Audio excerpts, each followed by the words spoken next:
You can grow a respectable herbal apothecary in pots.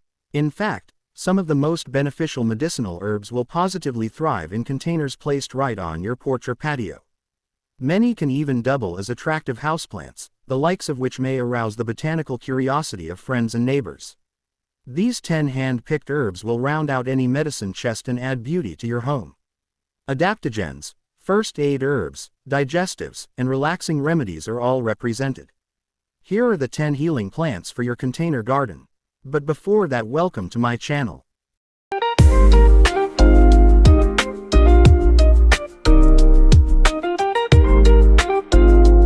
One. Gotu kola, Centella asiatica, Apiaceae.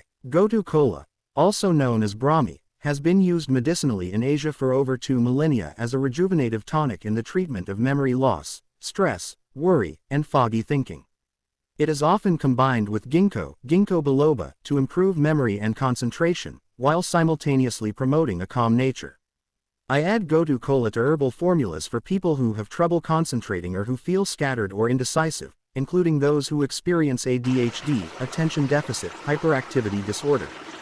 Gotu kola can be used, both internally and topically, in healing wounds. Famous for its use in treating leprosy in India, it is now used by contemporary herbalists to treat burns, minimize scarring, and promote tissue repair after injury or surgery.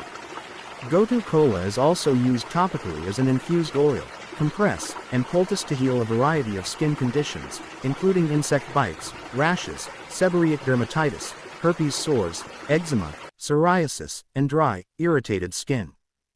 2. Spilanthes. Acmella oleracea, Asteraceae. Spilanthes is a joyful herb to behold and has been one of my top 10 herbal allies ever since I began growing it and using it for medicine. Its succulent leaves and gumdrop-shaped flowers are useful for a wide spectrum of infectious illnesses including colds, flu, sinus infections, and ear infections. Clinical studies demonstrate that Spilanthes is effective against pathogenic bacteria. One of the primary ways I use Spilanthes is as an immune stimulant, much like Echinacea species. Spilanthes is employed as a toothache remedy in many locations, including India and Southeast Asia. 4. Sometimes called toothache plant, it can temporarily numb the mouth during tooth infections and abscesses. Dental infections typically require conventional dental care, with herbal care offering temporary symptomatic relief. Additionally, it is helpful for maintaining healthy gum tissue by increasing salivation and blood flow. The dried flowers can be added to tooth powders to address periodontal disease and prevent dental caries or cavities. 3. Aloe. Aloe vera, A. barbadensis, Asphodelaceae.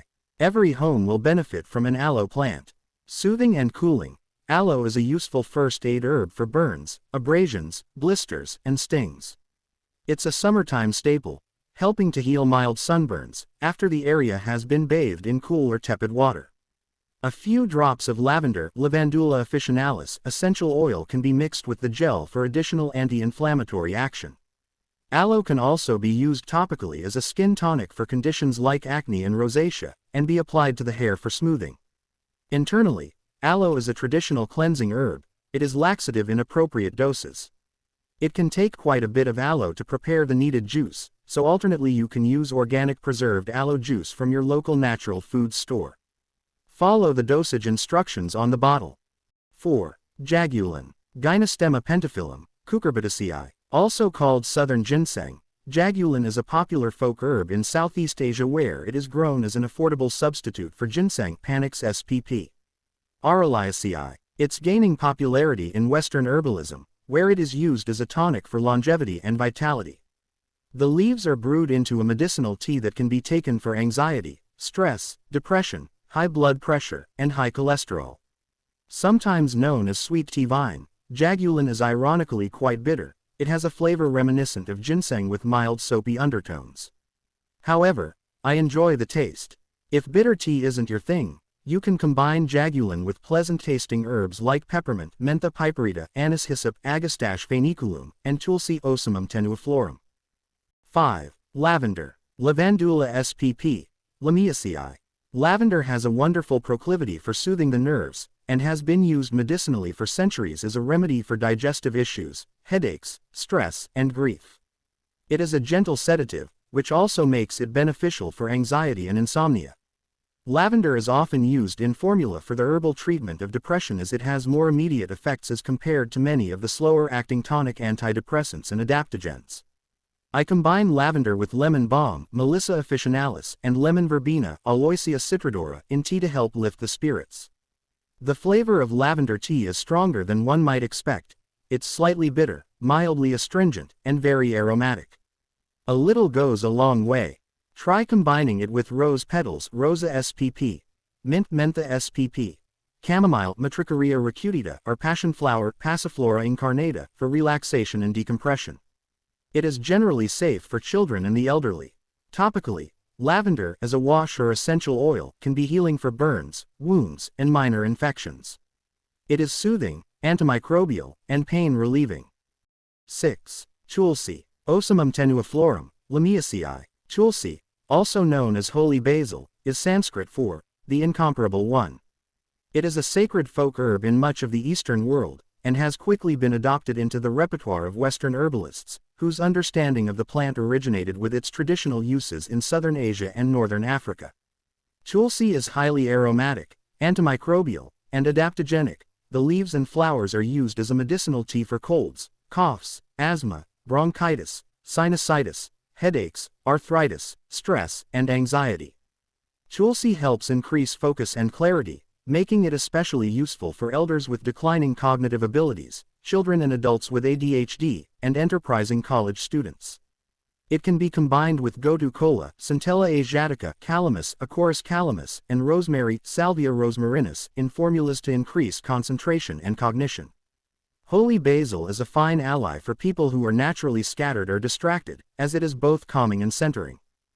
7. Lemongrass, Cymbopogon citratus, Poaceae. Throughout the world, lemongrass is a popular tea and everyday home remedy for some of the most common health complaints: headaches, stress, anxiety, indigestion, insomnia, coughs, colds, and flu. It is a staple herb in Brazilian, Caribbean, Chinese, and Indian folk medicines. Much of the contemporary research conducted on lemongrass has centered on the essential oil, which has demonstrated marked antibacterial and antifungal properties. I use lemongrass as a uniquely delicious medicinal tea.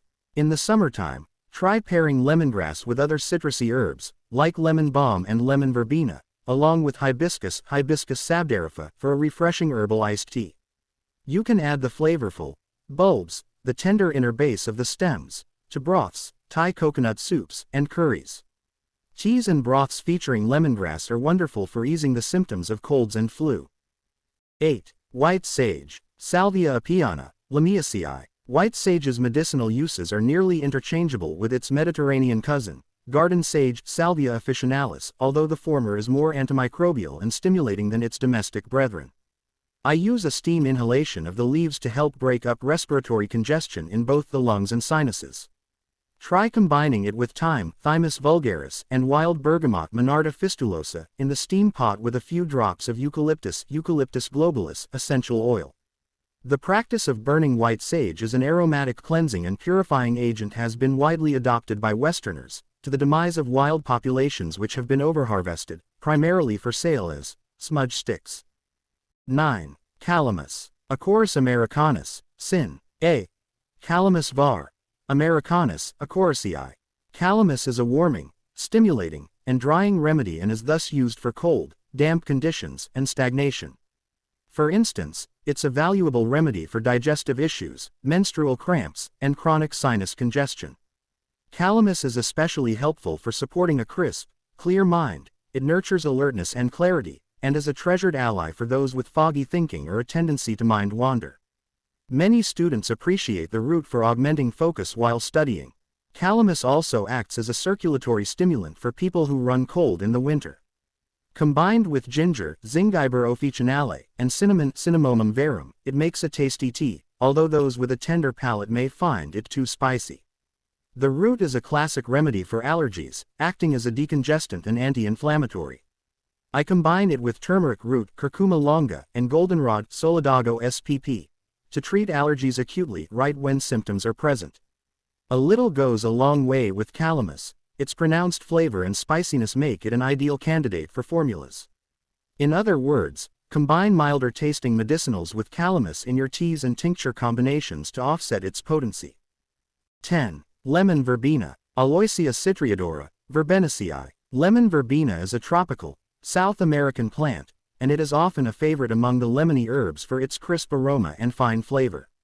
Lemon verbena is an uplifting remedy, and is useful for conjuring sunshine during the dreariness of gray winter days, as well as during dark nights of the soul.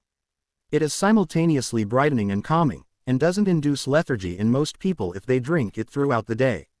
It is safe for children and elders, and in the same league as chamomile Matricaria recutita and mint mentha spp, in that it rarely has side effects and is an everyday beverage tea.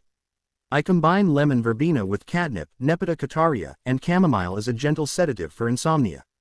Lemon verbena is also useful in quieting nausea and can be mixed with ginger and catnip for this purpose. It is useful for motion sickness, as well as the queasiness brought on by various infectious illnesses. A balcony garden can be a great place to grow healing plants for various uses. 9 popular choices include aloe vera, lavender, gotu-kola, spilanthes, jagulan, tulsi, lemongrass, white sage, calamus. These plants offer benefits like skin repair, stress relief, digestive aid, and more. When planning your balcony garden, consider the amount of sunlight your balcony receives, the size of your space, and the specific needs of each plant. I hope you enjoy watching my video. Until next time. Thank you for watching. God bless.